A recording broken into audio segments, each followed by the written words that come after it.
नमस्कार, मैं दीपक शर्मा और मेरे YouTube मंच पर आपका स्वागत है। न खाऊंगा न खाने दूंगा। दोस्तों, ये बात मैंने आपने नहीं कही थी, ये बात कही थी हमारे देश के प्रधानमंत्री नरेंद्र मोदी जी ने। और देश में घूम घूम कर उन्होंने कहा, हर मंच से कहा, कैमरे पर कहा, बार बार, न खाऊंगा न खाने दूंगा। मतलब ये कि प्रधानमंत्री जब वो बनेंगे तो देश के नीचे, चाहे वो मुख्यमंत्री हो या कैबिनेट मिनिस्टर हो, कोई हो, किसी की हिम्मत नहीं होगी, जरूरत नहीं होगी कि वो रिश्वत के पैसे को हाथ लगा दे। किसी को नहीं खाने देंगे, खुद भी रिश्वत नहीं लेंगे, किसी को लेने भी नहीं देंगे। भाइयों बहनों, मेरा मंत्र है, न खाता हूं न खाने दूंगा। अब मोदी जी के इस मंत्र पर देश ने उनको दिल खोलकर वोट दिया। लेकिन इस मंत्र की हकीकत क्या है दोस्तों?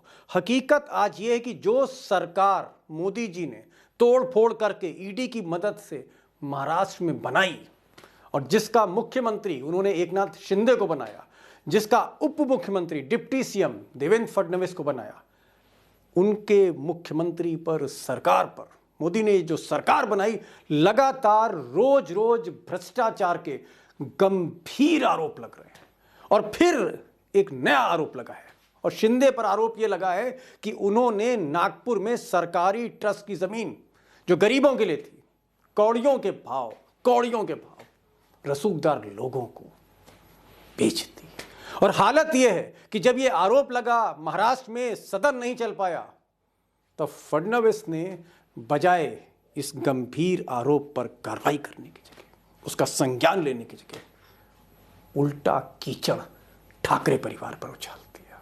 यानी एक स्कैंडल को दूसरे स्कैंडल से ढकने की कोशिश की। सिर्फ आपको एक बड़ा स्कैंडल दबाने के लिए दूसरा स्कैंडल खोलने वाली बात हो रही है, क्योंकि आपके पास नंबर है, आपके पास 106 एमएलए है, आपके पास 40 दूसरे हैं शिवसेना गुट के, तो आपका नंबर ज्यादा है, तो आप वहां चिल्ला-चोट करके एक प्रेशर लाने का प्रयास कर रहे हैं।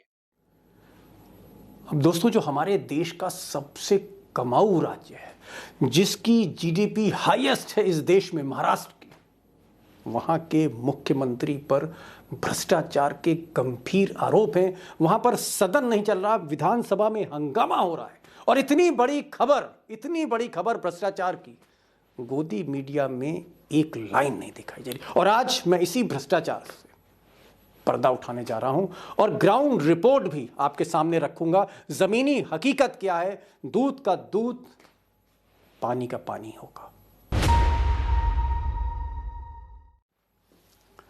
अब दोस्तों, शिंदे साहब पर जो भ्रष्टाचार के, लैंड डील के गंभीर आरोप लगाए गए हैं सदन के अंदर, जिस पर मुंबई से लेकर दिल्ली तक दोनों सरकारें हिली हुई हैं, चाहे वो फडणवीस साहब हों, शिंदे साहब खुद हो, या फिर प्रधानमंत्री मोदी हो, कहीं ना कहीं अंदर से एक डर है, क्योंकि बार बार करप्शन के चार्जेस लग रहे हैं। और इसी महाराष्ट्र को साल भर के अंदर लोकसभा चुनाव का, जी हाँ, 2024 में सामना करना है। और ऐसे में बार बार आरोप जो लग रहे हैं, तो जान लेते हैं कि ये जो लैंड डील है, जो करप्शन के चार्जेस हैं क्या, शॉर्ट में, ब्रीफ में जान लेते हैं। मुश्किल से 30 सेकंड लगेंगे। तो ये साहब आप देख रहे हैं, अंबादास दानवे हैं, साथ में आदित्य ठाकरे हैं। अब इन दोनों का, या यूं कहें पूरी विपक्ष का, ये आरोप है कि नागपुर का एक सरकारी ट्रस्ट है, नागपुर इम्प्रूवमेंट ट्रस्ट, सरकारी ट्रस्ट है, और शिंदे साहब जब अर्बन डेवलपमेंट मंत्री थे तो इस ट्रस्ट में तकरीबन 4.5 एकड़ ज़मीन थी, बड़ी बेशकीमती ज़मीन थी। वो ज़मीन दरअसल गरीब लोगों को देनी थी, लेकिन कलम की ताकत आप जानते हैं जब मंत्री होता है। वो ज़मीन गरीबों की जगह, गरीबों से हक छीन के वो ज़मीन रसूखदार लोगों को दी गई। और आपको जान के ताज्जुब होगा कि जो ज़मीन 80 करोड़ की या 100 करोड़ की हो सकती है, उसका सौदा 1.5 करोड़ रुपए में हुआ। ये मैं नहीं कह रहा, ये मेरा आरोप नहीं है, ये शिवसेना का आरोप है। तो चार्जेस बहुत गंभीर हैं, और कहीं ना कहीं शिंदे साहब घबराए हुए हैं।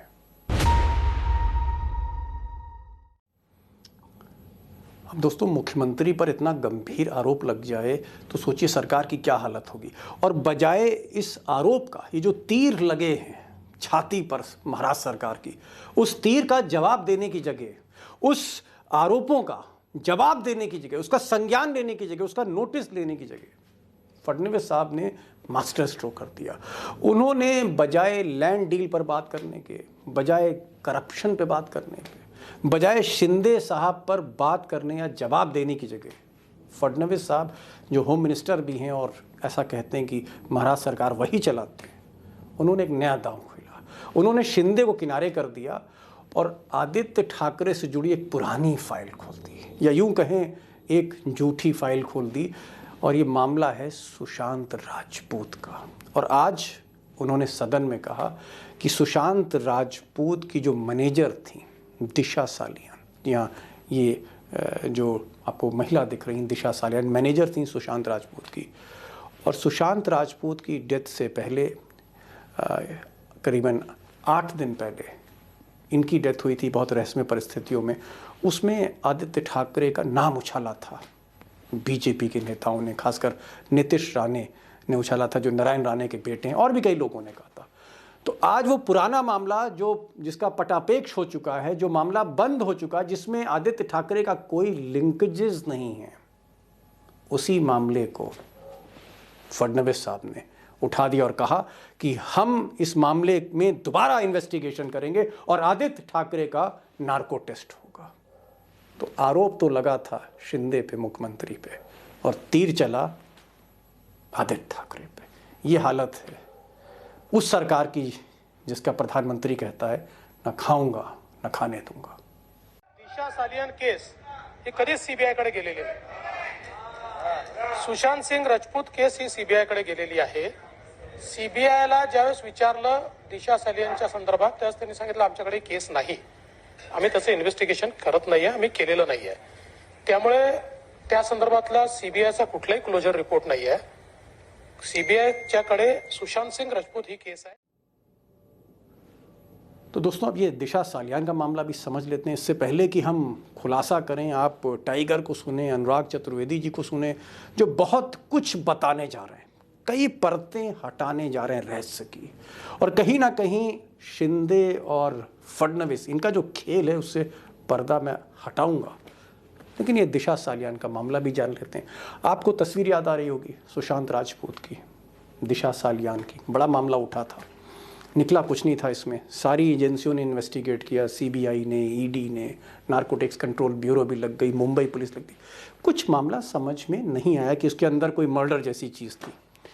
लेकिन साहब, ये जो एक और महिला है अभिनेत्री रिया चक्रवर्ती, इनका जो फ़ोन था, उस फ़ोन पे उस वक्त 44 कॉल आई थी, 44 फ़ोन कॉल्स आई थी, और जो फ़ोन लिस्ट में नाम था उस पर AU लिखा था, AU लिखा था उस पर।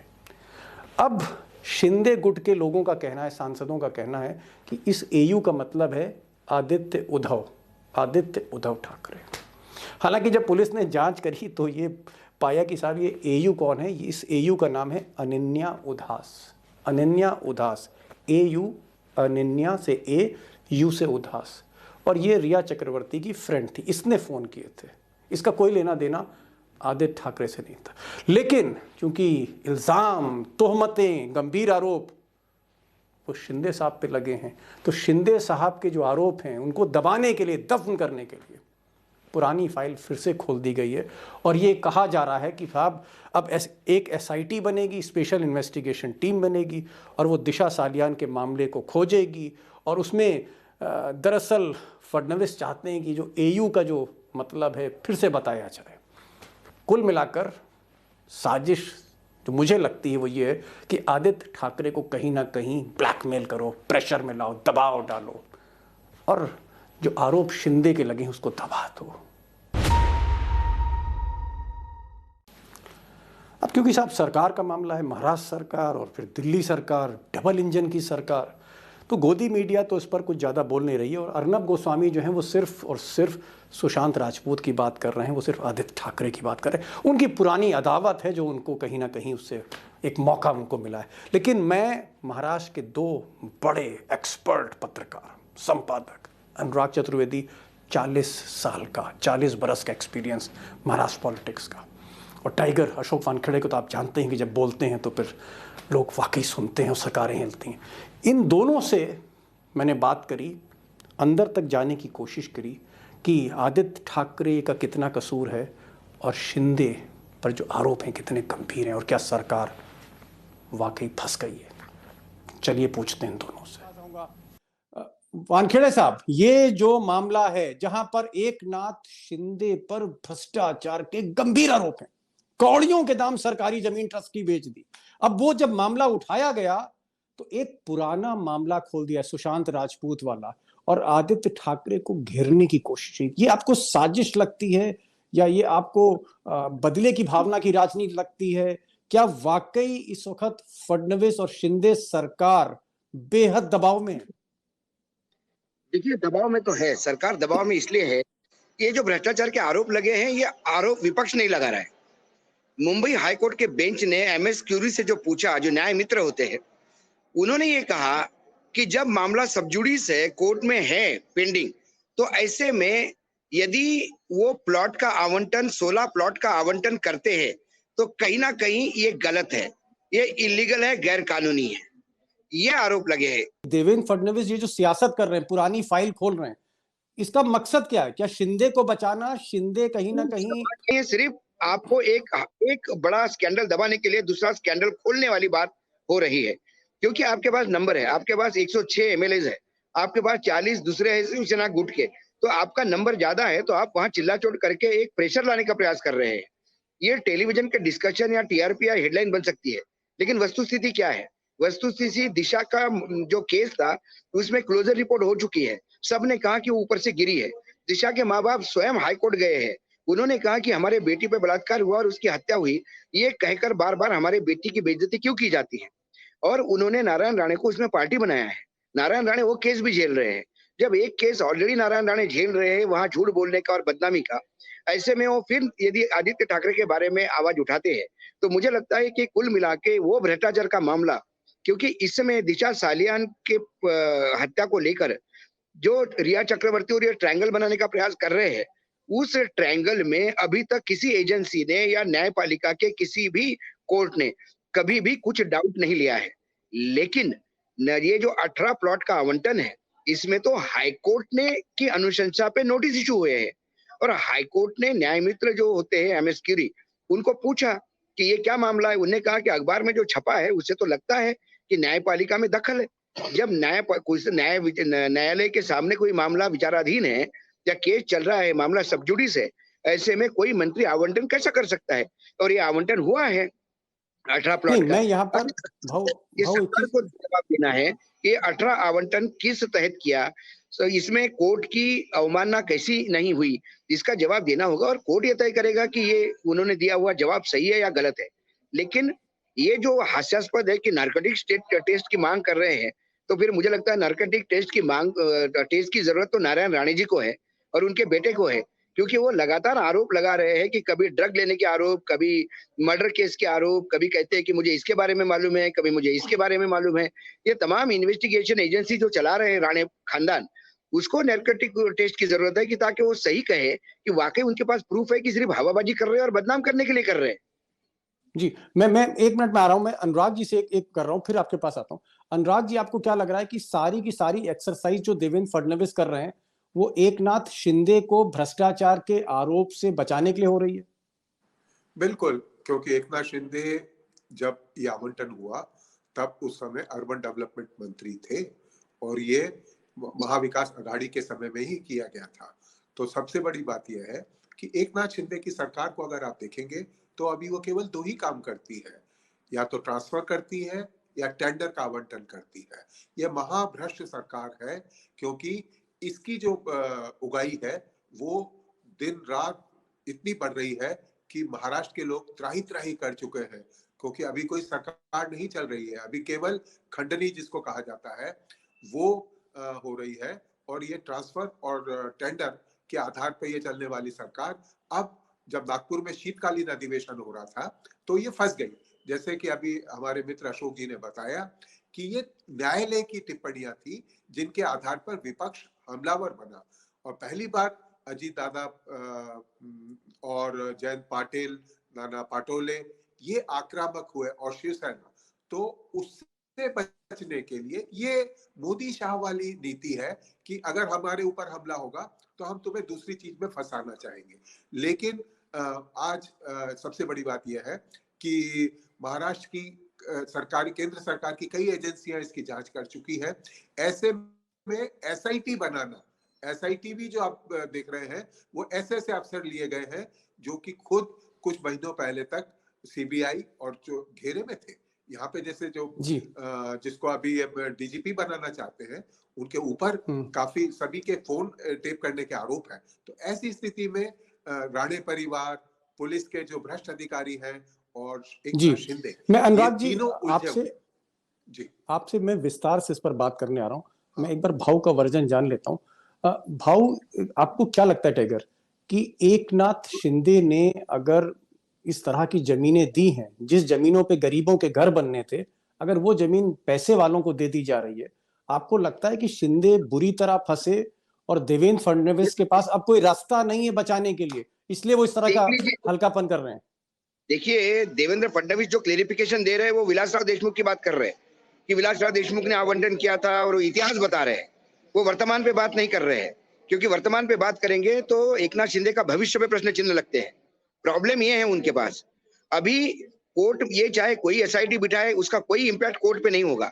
कोर्ट के सामने जो पॉइंट है कि सबजुडिस मामला होते हुए 16 प्लॉट का आवंटन कैसा हुआ, सिंपल लाइन का मामला है। इसमें कोर्ट को कोई लेना देना नहीं, सुशांत सिंह राजपूत का क्या केस है, कोर्ट को कोई मतलब नहीं है। कोर्ट ने सिर्फ इतना कहा कि न्यायालयीन प्रक्रिया चलते हुए मंत्री ने आवंटन करके न्यायालयीन प्रक्रिया में हस्तक्षेप किया। आपको लगता है कि शिंदे साहब ने जो कभी ऑटो चलाते थे कि किसी ना किसी वजह से सरकार फंसा दी है? ये जो शिंदे गुट और फडणवीस की सरकार कहीं ना कहीं, अनुराग जी जो कह रहे हैं, ये सरकार फंसी हुई है बुरी तरह से। जब ये सरकार में परिवर्तन होगा, जब नए लोग आएंगे, तो मैं आपको दावे के साथ कहता हूं इसके से आधे मेंबर जेल में रहेंगे, क्योंकि जितना भ्रष्टाचार और खुला भ्रष्टाचार, कागजों पे भ्रष्टाचार दिख रहा है, वो जो भ्रष्टाचार सामने आएगा, एसआईटी फिर भी लगेगी, तब भी लगेगी। सबसे पहले प्रॉब्लम इनको ईडी का है। आज मैं ईडी को भी सवाल पूछना चाहता हूं कि आज महाराष्ट्र में तमाम चीजें जो पहले ईडी के नोटिस दिए हैं, उसमें ईडी चुप क्यों है? एकनाथ शिंदे के पीए को नोटिस दिया, उसके बाद सचिन जोशी का ईडी चुप क्यों है? और उसके बाद जो ईडी ने क्लोजर रिपोर्ट दी है सरनाइक के, इसमें क्या उसकी प्रॉपर्टी जब्त करने के बाद 60 करोड़ की उनको लगा कि सरनाइक दूध के धुले हुए हैं? ऐसे तमाम सवाल हैं जो ईडी पे भी उठ रहे हैं। मामले कोर्ट में जाएंगे, न्यायपालिका इतनी अंधी नहीं है, एक जगह आप छूट सकते हो तो सुप्रीम कोर्ट तक अटक सकते हो। ये मामला न्यायपालिका का अवमानना का है, ये मामला न्यायपालिका ने उठाया है, किसी विरोधियों ने नहीं उठाया। मीडिया ने छापा, न्यायपालिका ने उसका संज्ञान लिया। भाऊ एक चीज और, फडणवीस की जो छवि थी 2014 में कि बहुत ईमानदार मुख्यमंत्री हैं और मोदी जी के पद चिन्हों पे चलते हैं, अटल बिहारी वाजपेयी की उनमें इमेज रखती है, आज की तारीख में जब से शिंदे का दामन पकड़ा है उन्होंने या शिंदे को गले लगाया, क्या फडणवीस नायक से खलनायक बन रहे हैं? क्या फडणवीस जब ये इस जगह पहुंच गए जहां उनको उस पर आप क्या बोलेंगे? No doubt about it. Maharashtra में यदि सबसे बड़े खलनायक के रूप में कोई देख रहे हैं तो वो आज देवेंद्र फडणवीस है। एक तो वैसे भी महाराष्ट्र में ब्राह्मण नेता को खलनायक के दृष्टि से देखा जाता है और एक करेला नीम चढ़ा हुआ है। इन्होंने अपने बीजेपी के अंदर ही इतने दुश्मन पैदा कर लिए कि आज वो बीजेपी में विलन है। दूसरी बात, जो आयाराम गयाराम के संस्कृति से जो लोग आए हुए हैं महाराष्ट्र में, जो बीजेपी में आए हुए हैं, वो नए लोग पुराने पे भावी पड़ रहे हैं। इसलिए कई जिले ऐसे हैं, नगर उदाहरणार्थ, वहां पे बाहर के आए हुए लोग हावी है। जिन लोगों ने अपनी जिंदगी दी बीजेपी को, उनको ये समझ में नहीं आ रहा कि हमारी जगह कहाँ है। आज भाजपा का संगठन बड़ा पूरे पेशो पेश में है, लेकिन बोलना कोई कुछ नहीं चाहता, क्योंकि महाराष्ट्र में सब कुछ अभी वर्तमान में देवेंद्र फडणवीस है। हाँ, एक झटका देवेंद्र फडणवीस को जरूर दिल्ली ने दिया था जब वो मुख्यमंत्री बनने चले थे और उप मुख्यमंत्री बना के उसको बिठा दिया। लेकिन अब उसके बाद भी वो ये मैसेज देना चाहते हैं कि सरकार वही चला रहे हैं। वो बार बार कहते हैं कि मतलब अभी रंग रोगन का एक इशू आया था कि जब राज्य मंत्री अपने के पास है ही नहीं तो राज्य मंत्रियों के बंगलों पे करोड़ों रुपए खर्चा क्यों हो गए? तो उन्होंने कहा कि अरे हमारी ये प्रोरोगेटिव है, चलते सरकार मतलब चलते सदन में जी मुख्यमंत्री को यही पता नहीं था कि उसको सरकार में रहना है कि नहीं रहना है। पहले उन्होंने कहा तो हम बाहर से समर्थन करेंगे, फिर उप मुख्यमंत्री बनाए गए। जिस देवेंद्र फडणवीस को खुद के बारे में पता नहीं कि पार्टी क्या डिसीजन लेगी, वो देवेंद्र फडणवीस के पास इतना मैंडेट तो है नहीं कि वो राज्य मंत्री खुद तय करे। सब कुछ दिल्लीश्वर तय कर रहा है, दिल्ली अपने हिसाब से तय कर रहा है। और दिल्ली के लिए अभी महाराष्ट्र कोई इंपॉर्टेंट नहीं है। दिल्ली के लिए कर्नाटक के इलेक्शन, कर्नाटक को हाथियाना ये बहुत इंपॉर्टेंट है। इसलिए इतना बड़ा इशू कर्नाटक बॉर्डर का हुआ है, भाव इसके एक बावजूद अंतिम प्रधानमंत्री जी बेलगांव जा रहे हैं एक फंक्शन में, और कर्नाटक के फंक्शन में बेलगांव में जाकर, हुबली बेलगांव में जाकर यदि प्रधानमंत्री वहां पीठ थपथपाते हैं वहां के मुख्यमंत्री को, तो ये यकीनन माना जाएगा कि ये जो डिस्प्यूट है कि बेलगांव वाला, उसमें प्रधानमंत्री सीधे सीधे कर्नाटक के साथ खड़े हैं। ऐसे में देवेंद्र भाव फडणवीस और जी लोकल भाजपा यूनिट क्या जवाब देगी महाराष्ट्र में? ऐसे कई सवाल है जिस सवालों को दबाने के लिए इन्होंने ये नया एसआईटी वाला फार्मूला निकाला, ऐसा मुझे लगता है। भाव क्योंकि आपको भी जाना है और आप के पास सिर्फ 2 मिनट का समय, मैं अनुराग जी के पास जाऊंगा। अंतिम सवाल भाव से पूछ रहा हूँ, फिर मैं अनुराग जी के पास आ रहा हूँ। टाइगर, ये जिस तरह से बार बार आरोप, भ्रष्टाचार के बार बार आरोप, फिर शिंदे पे आरोप लगा, फिर किसी पे आरोप, कभी ईडी का, कभी भ्रष्टाचार का, कभी पैसे का, कभी 50 करोड़ खोखों का, ये जो बार बार आरोप लग रहे हैं बीजेपी और शिंदे सरकार पे, आपको क्या लगता है कि दिन ब दिन कमजोर होती जा रही है और बिल्कुल बिल्कुल 2024 में जब चुनाव होगा तो इसका असर पड़ेगा? देखिए, अभी ग्राम पंचायत चुनाव में कोई सिंबल के साथ तो लड़ता नहीं। सभी राजनीतिक दल कह रहे हैं कि हम जीत गए, हम जीत गए, हम जीत गए।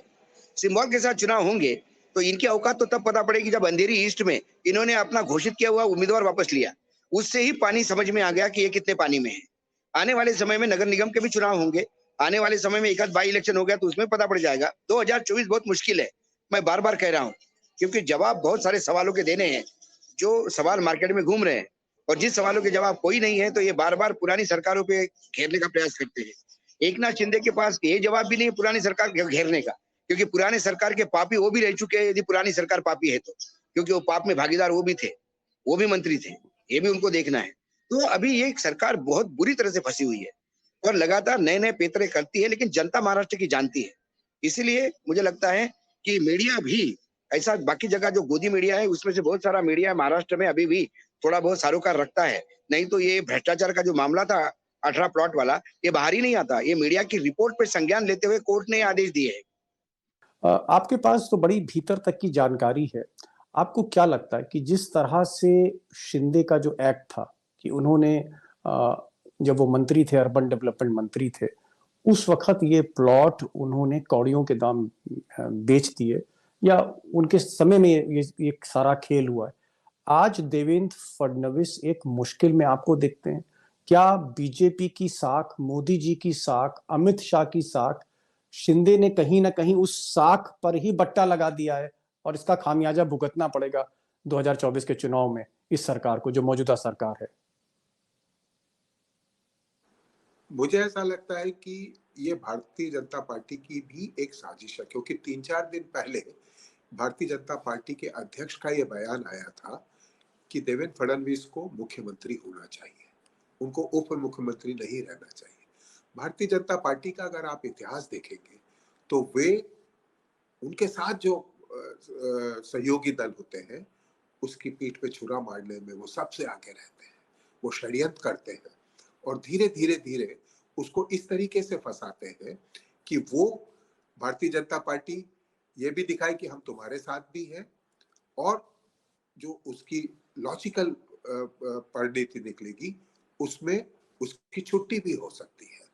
तो मुझे तो ऐसा लगता है कि ये देवेंद्र फडणवीस की भी एक रणनीति हो सकती है, क्योंकि भारतीय जनता पार्टी ये अब ये जान गई है कि एकनाथ शिंदे की जो सरकार है, उनका जो संगठन है, वो काफी बदनाम हो चुका है, और उसका एकमात्र उद्देश्य जो है वो ठाकरे परिवार, उद्धव और उनके बेटे आदित्य के खिलाफ व्यक्तिगत रंजिश का हो गया है। ये सारा का सारा मामला आप देखिए तो ये बदले की कार्रवाई है।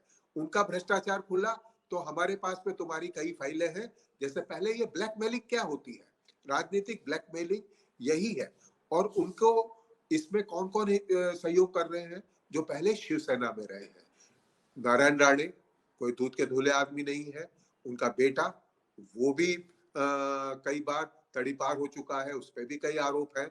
और वो ठाकरे परिवार जिसका कि अब एक तरीके से मैं ऐसा मानता हूं कि सत्ता जाने के बाद, जून के बाद में उनका पुनः एक राजनीतिक वर्चस्व पैदा बना है। शरद पवार, नाना पाटोले और उद्धव ठाकरे, इन तीनों ने साथ नहीं छोड़ा है, वे संघर्ष कर रहे हैं, सड़क पे लड़ रहे हैं। तो ऐसे में मुझे ये लगता है कि ये जो दिशा सैलियन का मामला है, सुशांत सिंह राजपूत का मामला है, रिया चक्रवर्ती का मामला है, ये एक बहुत बासी कड़ी हो गई है। इसको अब तो टीवी वाले भी, मुझे लगता है जो गोदी मीडिया है, वो उसको बार बार नहीं कर पाएंगे। तो ऐसी स्थिति में ये शायद संदेश जा सकता है कि ये सरकार, क्योंकि अपने मामलों में अदालत से विधानसभा में, आप सोच नहीं सकते कि पिछले 2 दिन से जो नागपुर का शरद शीतकालीन अधिवेशन हो रहा है उसमें कोई कामकाज नहीं हुआ। विपक्ष इतना हावी रहा कि सारी की सारी सत्तारूढ़ दल निरुत्तर रह गया, और वो उन्होंने रणनीति के तहत, मुझे लगता है बदले की रणनीति के तहत, पहले ये कहलवाया गया कि इतने कॉल हुए, फिर ये कहा गया कि आदित्य ठाकरे इसमें जिम्मेदार है। तो ये हो सकता है कि थोड़े दिनों में जिस तरीके से नवाब मलिक को, अनिल देशमुख को गिरफ्तार किया, इसमें भी ये आदित्य ठाकरे को पकड़ सकते हैं। लेकिन मैं आपको एक बात याद दिलाना चाहूंगा, जब उद्धव ठाकरे शिवसेना और भारतीय जनता पार्टी साथ साथ थे, तब भी ये मसला जब उठा था तो उद्धव ठाकरे ने सीधे प्रधानमंत्री को फोन करके कहा था, आप मेरे घर तक मत आइएगा, वरना मैं आपके घर तक आ जाऊंगा। तो ये अब एक बात तो मुझे दोस्तों समझ में आई टाइगर की, और टाइगर ने कहा कि अगर कोई बहुत बड़े आरोप, बड़े गंभीर आरोप लग जाएं किसी स्कैम के, तो कोई पुराना स्कैंडल फिर से खोल दीजिए। और यही काम कुछ देवेंद्र फडणवीस ने इस बार किया है कि उन्होंने बजाय शिंदे का जवाब देने की जगह आदित्य ठाकरे का कोई पुराना स्कैंडल जिसमें कोई दम नहीं था उसको उठा दिया फिर से। लेकिन एक बात मुझे अनुराग चतुर्वेदी जी की भी बड़ी समझ में आई है, और अनुराग चतुर्वेदी जी ने कहा कि पिछली बार उद्धव ठाकरे ने कहा था मोदी जी से कि अगर हमारे घर तक पहुँचे, इतनी हिमाकत करी, तो फिर हम भी आपके घर तक पहुँचेंगे। और जब ठाकरे परिवार बोलता है मुंबई में दोस्तों, तो उसके मतलब होते हैं। बहरहाल ये लड़ाई अब दिलचस्प होने वाली है, और देखना ये है कि आगे डेवलपमेंट क्या होते हैं, क्योंकि महाराष्ट्र में 48 सीटें हैं। लोकसभा का एक बड़ा डिसीजन वहाँ से जाएगा कि मोदी आ रहे हैं या जा रहे हैं। उसमें महाराष्ट्र का एक बड़ा रोल होने वाला है इस बार। तो इसको मैं फॉलो करता रहूँगा। आपके आइडियाज़ का मुझे इंतज़ार रहता है, आपके कमेंट्स का इंतज़ार रहता है।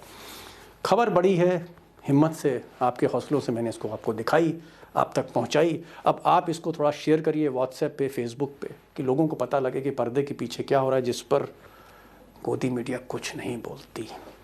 तो ये मैं आपसे गुजारिश करूंगा, उम्मीद करूंगा कि आप इस वीडियो को शेयर करेंगे और चैनल सब्सक्राइब करेंगे। दोस्तों से कहेंगे इस चैनल को सब्सक्राइब करें, आपका चैनल है ये, आप ही की आवाज़ों में। और साथ ही साथ बेल आइकॉन ज़रूर क्लिक करिए, बेल आइकॉन ज़रूर क्लिक करिए, नोटिफिकेशन आपको सबसे पहले मिलेगा, सबसे पहले आपको वीडियो मिल जाएगा। तो आज बस इतना ही, फिर मिलेंगे एक नई वीडियो के साथ। तब तक के लिए नमस्कार।